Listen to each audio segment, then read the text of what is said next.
Ah, contrôler à distance les objets, modifier la matière à l'aide de notre pensée. Qui n'en a jamais rêvé?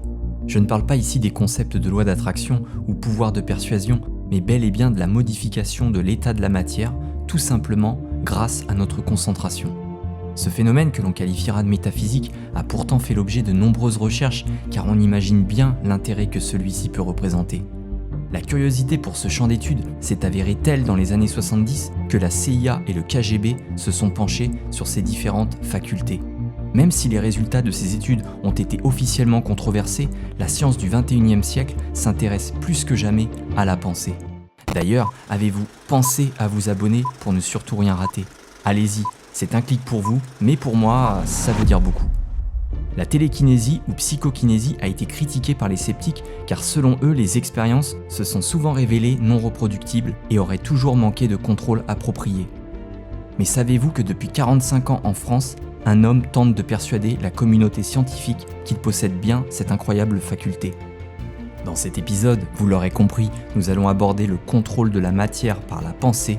Alors, lâchez un peu votre hémisphère gauche rationnel, même si c'est une façon de parler car bien sûr tout est mélangé, et laissez votre hémisphère droit se développer et imaginez, et si la pensée contrôlait la matière?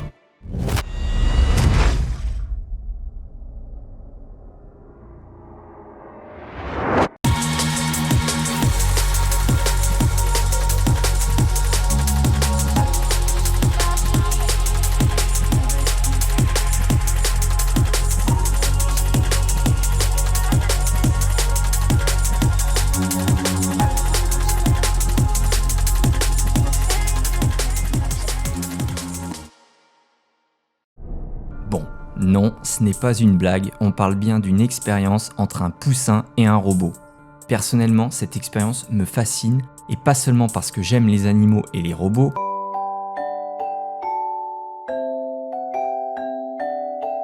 mais surtout parce qu'elle valide le pouvoir de la pensée sur un objet. On imagine alors l'ouverture d'esprit dont a fait preuve René Péoc en menant cette recherche originale et passionnante comme thèse de fin d'études.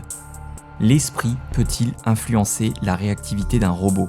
Partant de l'hypothèse que le hasard peut être influencé, et pourquoi pas par l'esprit, le scientifique a tenté de faire adopter un robot par des poussins. Lorsqu'un poussin naît, il s'habitue à un être, en général sa mère poule, et réclame sa présence en la suivant partout.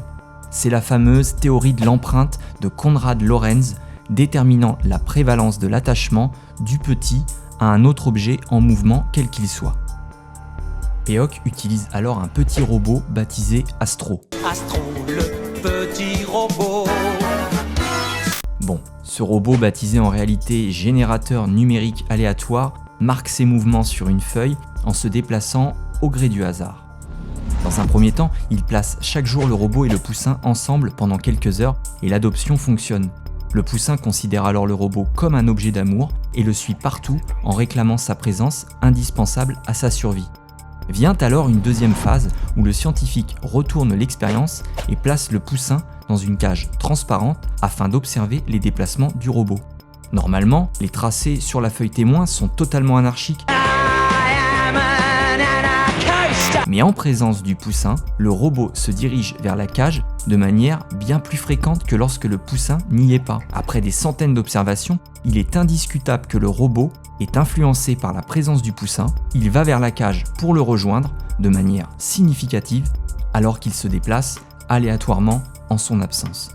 A l'inverse, lorsque le poussin a déjà une mère poule, il n'est pas intéressé par le robot qui du coup se déplace aléatoirement sans en tenir compte. Bon, inutile de tenter l'expérience si vous n'aimez pas les gallinacés car pour cette étude qui durera 4 ans, 2500 poussins participeront et après 600 expériences, le résultat est sans appel. Le robot se déplace 2,5 fois plus souvent vers la cage. C'est le conditionnement opéré sur le poussin qui est responsable de la différence de trajectoire du robot. L'esprit influence la matière, même si pour le moment on ne peut pas expliquer le phénomène. La parapsychologie, l'invisible et l'immatériel comme la pensée ne peuvent être constatés facilement et les recherches en psychophysique restent trop rares en France. Sa thèse, qui date de 1986, n'a jamais été contestée et reste, sans jeu de mots, une référence en la matière. Bon, si un poussin peut agir sur le déplacement d'un robot, un humain pourrait-il également agir sur la matière ? Pour tenter de répondre à cette question, il existe le cas célèbre d'Uri Geller.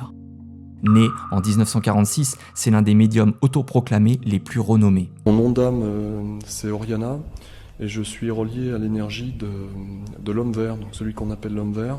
Pendant des années, il s'est appliqué à démontrer en public l'existence de la psychokinésie.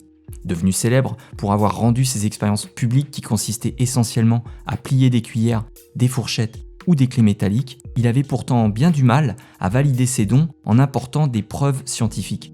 Son succès a été néanmoins considérable. Aujourd'hui encore, il représente un des cas de télékinésie les plus connus. Mais pour la communauté scientifique, Geller ne s'est jamais efforcé de prouver ses qualités de télékinésie et de médiumnité, contrairement à ce Français dont l'histoire est à la hauteur de son pouvoir extraordinaire. Jean-Pierre Girard, pupille de la Nation, né le 22 décembre 1942 à Loches en France, déclare être frappé par la foudre à l'âge de 7 ans, à la suite de quoi il aurait développé des facultés paranormales. Il commencera ses premières démonstrations en public à l'âge de 33 ans, tout d'abord devant des comités parfois composés d'observateurs du monde du spectacle et de médias comme Léon Zitrone, le philosophe Alain, Gérard Houry ou Philippe Bouvard. En 1975, sous la direction du professeur Zbigniew William Wolkowski, on va dire que vous avez compris, aurait tordu un clou selon un angle de 10 degrés, déformé une spatule métallique et plié à 40 degrés un ressort de 4 mm de diamètre sur 100 mm de longueur. Tous ces objets étant enfermés dans des ampoules de verre sous vide scellées au chalumeau. Ces exploits ont été publiés. En 1976, Jean-Pierre Girard réalisa plusieurs expériences sur les déformations anormales des métaux au Centre technique de l'aluminium. Pour cette expérience, tellement de personnalités voulurent voir les super-pouvoirs de Girard qu'il serait fastidieux et bien trop long de les énoncer. Notons toutefois que le président de l'Académie des sciences, M. Tria, fit l'honneur de sa présence. Même si lors des 2 expériences réalisées ce jour-ci, il n'y eut pas de déformation importante sur les échantillons métalliques, il apparaît après analyse que plusieurs éprouvettes sous tube de verre scellé feraient l'objet de modifications de leur structure interne. Se montrer humble face à ce type de pouvoir, c'est ce que dira Jean-Pierre Girard, tant leur utilisation et leur reproductibilité est aléatoire. Il affirme dans le livre biographique Agir sur la matière avoir été contacté par la CIA et le KGB, propos qu'il soutient et reprend lors d'une interview pour un documentaire vidéo le concernant. Non, c'est pas vrai. À présent, revenons un petit peu sur Terre et découvrons les travaux prometteurs d'une scientifique talentueuse. Natalia Kosmina. Docteur en informatique, Natalia Kosmina a rédigé sa thèse en 2015 sur les interfaces ordinateurs capturant l'activité du cerveau pour contrôler des objets. Elle développe sa start-up nommée Brainy qui entend développer une solution pour contrôler les objets par la pensée.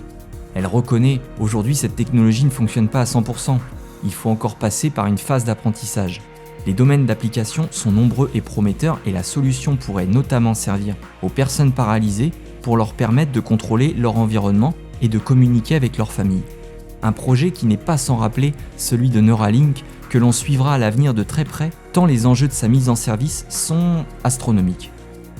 Selon Elon Musk ou Natalia Kosmina, une pensée génère un flux électrique qui, exploité, offrira dans le futur de magnifiques perspectives dans le contrôle à distance d'objets. Ce qui permettra par exemple d'actionner un exosquelette, rendant à ceux qui l'avaient perdu la mobilité. On pourrait aussi imaginer réaliser tout un tas d'actions par la pensée, actions qui nécessitaient auparavant de se déplacer.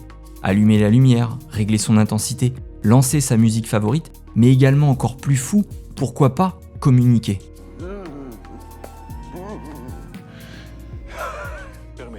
Au XXIe siècle, les pouvoirs du cerveau restent mystérieux.